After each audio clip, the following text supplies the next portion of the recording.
അപ്പോൾ നമ്മുടെ ഇന്നത്തെ അത്താഴം എന്താണെന്ന് നോക്കാം. ഒരു കലമൊക്കെ അവിടെ അടച്ചു വെച്ചിട്ടുണ്ട്. അതിലെന്താന്ന് തുറന്ന് നോക്കിയാലോ.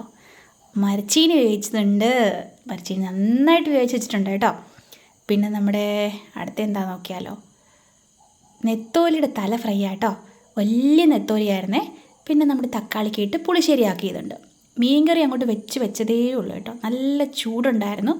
അപ്പോൾ ഒരു തുണിയൊക്കെ എടുത്ത് ഞാൻ എൻ്റെ അടപ്പൊക്കെ ഒന്ന് മാറ്റി നോക്കി. നമ്മുടെ തടമീൻ കറി വെച്ചതാണ് കേട്ടോ. അപ്പോൾ നമുക്ക് കുറച്ച് ചോറൊക്കെ എടുത്തിട്ട് ഇതിൽ നിന്നെല്ലാം ഇത്തിരി എടുത്ത് അങ്ങോട്ട് കഴിക്കാം.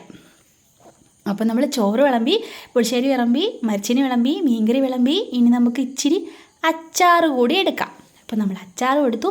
വലിയ നെത്തോലിയായിരുന്നു കേട്ടോ. അതുകൊണ്ട് നമ്മൾ അതിൻ്റെ തലയെടുത്ത് ഫ്രൈ ആക്കി. അപ്പോൾ പിന്നെ രാവിലത്തെ കുറച്ച് വാഴക്കായ തോരനും ഉണ്ടായിരുന്നേ. അപ്പോൾ ഇത്രയേ ഉള്ളൂ അത്താഴം. ടാറ്റാ.